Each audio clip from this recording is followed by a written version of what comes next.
Hello, AFSC teammates. Lieutenant General Stacy Hawkins here. And 9 months ago, when I first arrived and got in the seat, Mr. D'Angelo and I got into a room with the whiteboard and we laid out our Air Force Sustainment Center priorities. Those 4 priorities are produce to promise, people make it happen, process is the way we do it, and we prepare for future competition and warfighting.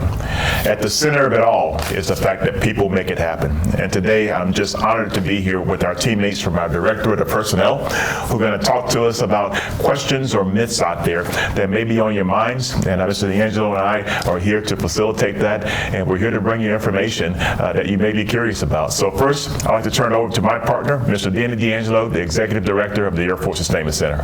Thanks a lot, sir. Appreciate it. We've got our great professionals here today who are going to take us through some of the questions that we're going to have. Hopefully we're asking the questions that you would ask. And these are some questions that we received from you in the field. And so we know, teammates, we're going to do the best we can. So first, what I'm going to do is ask Loretta and Michelle to go ahead and introduce themselves and talk a little bit about what they do. And then we'll come back with the questions after that. Loretta, if you kick it off. Thank you, sir. My name is Loretta Ford. I'm the Program Manager for AFSC Mentoring and Coaching.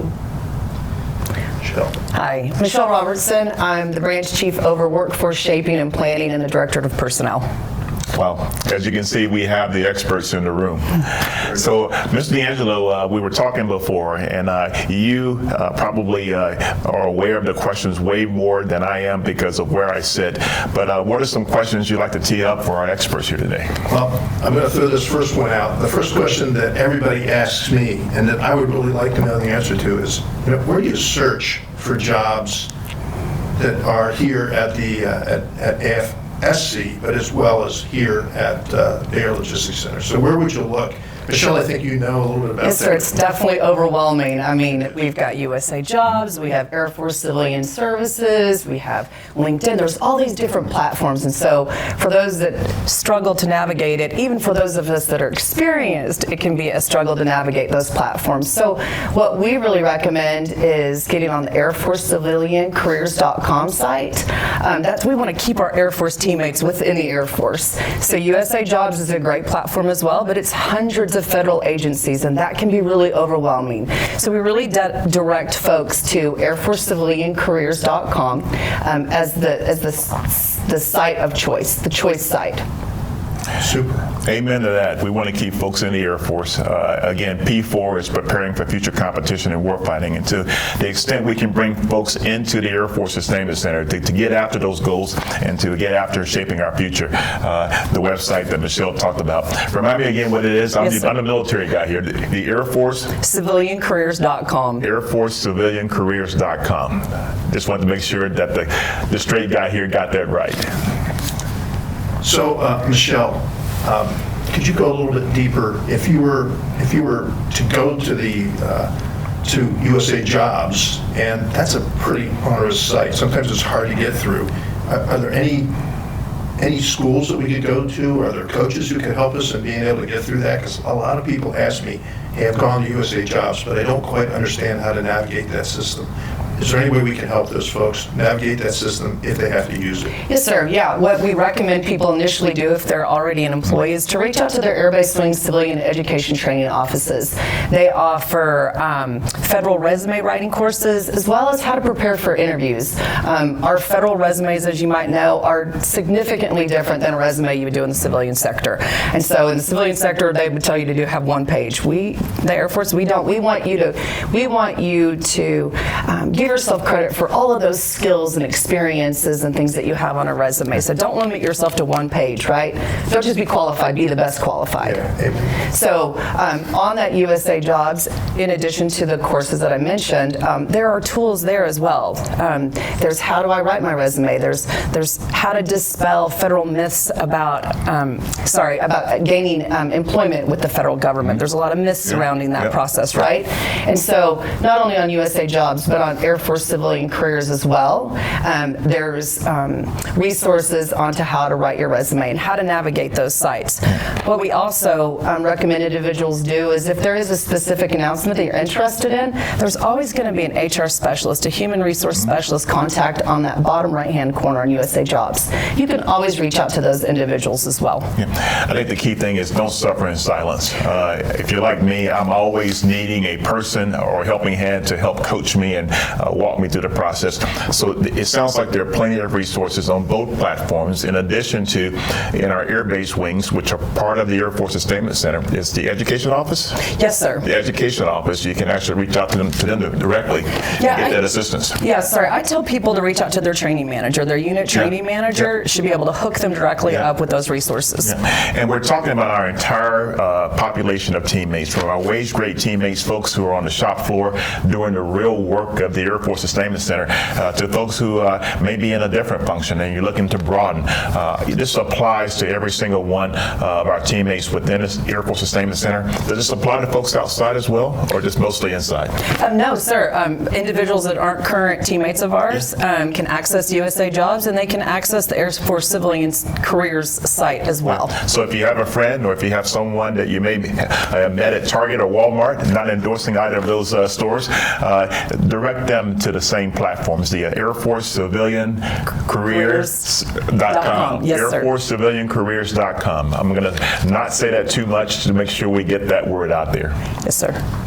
Michelle, talk a little bit about resumes. You kind of mentioned it. You say put all the information in there. Some of the things that I've seen as I've done reviews on the resumes is to make sure that people put in the things, the impact they've had in their organizations as well. And I think that goes right along with the types of things that when we get ready for doing the interview process and all that, some of the things that we should think of as we write the resume that will help us prepare later on for the interview. Can you go over that? Yes, sir. One thing that we see a lot too is people write a resume that reads like a position description. Yeah. And you shouldn't do that. You want to talk about specific things that you've accomplished. What did you accomplish for the unit, for the organization, for the installation? The more scope you can show, the better, obviously. But what were your accomplishments, not what were your job duties? So that's one key thing that we always tell people to do. And then there's kind of a myth about, do I need a resume for every single job that I apply for? No, you don't. However, if they're completely different, you do want to target for that. But that's why we recommend that you have a longer resume. You give yourself credit for all of those skills and experiences that you have that make you the most qualified again, right? It's not just about being qualified. You want to be the best qualified, because there's a lot of people that are qualified. And so those are some of the initial tips that we give people when they're writing their resume. And then not to foot stomp this or to foot stomp this, is reach out to that Air Base Wing Training Office and go in there and get some hands-on help with writing your resume. And then you know what? I find that there are always supervisors who are willing to help you, to give you feedback, constructive feedback on your resume. And that's a good point, because you do want to get that constructive feedback. Now, Loretta, I'm going to ask you something, so here we go. Tailoring a resume. Talk a little bit about that. How would you tailor a resume for a job description that you might have? I think the most important thing is to explain what you bring to the table for the job that you're applying for. Yeah. You have to do that. Yeah, and both of you can jump in on this one. Where do you find that information? Where should you target to know the right words to put in your resume so that your resume is selected to be part of the interview process? Either of you can chime in on that one. So when you're reading the job announcement, you're going to have requirements for the position, but then you're also going to have what we call KSAs, knowledge, skills, and abilities. So you really want to read that. What knowledge do I have, or do I need to have to qualify, to be the best qualified? What skills are required, and what abilities? And I need to articulate that into, or translate that into my resume, because it's going to be the person who does that initial screening of your resume isn't me, the hiring manager. It's someone at some other organization in some other state, probably, right? And so, and real people do actually read the resumes. There's a computer that does some scanning as well for eligibility, but there is an actual person that reads these resumes. So, well, I think the key thing, this is a team sport, and the tools, I'm understanding this, and again, you can look at me, I'm wearing a uniform, platform. You can tell how many resumes I've written applying for a job. Well, what I'm learning is that the tools are out there on both platforms, usajobs.gov and the Air Force Civilian Personnel.com. You were so close. AirForceCiviliansCareers.com. AirForceCivilianCareers.com. Don't cut that. I want people to know that I'm struggling with that. AirForceCivilianCareers.com. Please use those tools. And as far as choosing the right words, aligning the words that capture your knowledge, skills, and abilities, that's key. It's key for the computer to screen through, but it's also key for the real human who's going to be reading your resume. Yeah, Yes, sir. I'm going to give you a little story here, and because I'm always got a story or two. When I was leaving United States Africa Command to come back, I was an Air Force person who now went to work for the Army, and I was trying to get back in the Army organization, and it wasn't easy because nobody knew me, and I didn't know the skill sets to write a good resume. So I kept my resume pretty short, but I wasn't tailoring it enough. So I probably went through 40 or 50 job applications, and I got back only half.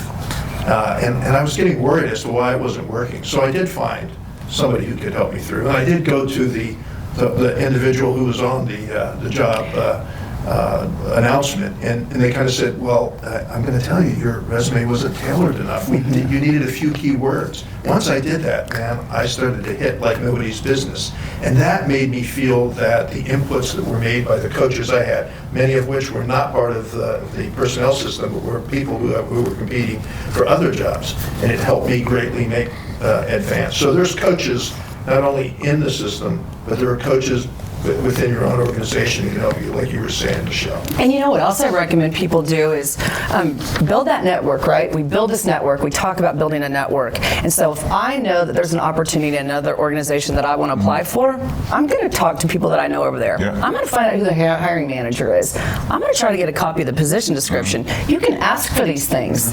You know, another great tool is there is an AFSC hiring guide that's available to everyone that talks about potential questions that are going to be asked in an interview so that you can prep for the interview, right? Because it's not just the resume. The resume is a tool to get you the interview. Where can I find that hiring guide? So it's on the Resource Manager One-Stop Shop. Okay, Resource Manager One-Stop Shop. Yes. Okay, and you can access that how? SharePoint. SharePoint, It's okay. on SharePoint, Okay. and your resource manager, every unit has a resource manager Yeah. that will know where that SharePoint site is. Okay. But for individuals that maybe don't want anyone in their organization to know they're looking for other Yeah. jobs, you know, some Yeah. people are close hold about that. They can always reach out to DP, the Director of Personnel, and we can always Director of assist them. Personnel, Resource One-Stop. Resource Manager One-Stop Resource Shop. Manager One-Stop Shop. Yes, That sir. rhymes. The training office, Yes, if you want a real live human. yes. And I am going to read it this time, which leads you to AirForceCivilianCareers.com. Amen. Yes. Did I get it right? You got it right. All right. All that coming together. I think what would be valuable is as we get to the end of this, we'll probably show it as part of the slides. So Yeah. you can Yeah. see all of them and capture it as you go through the review of this.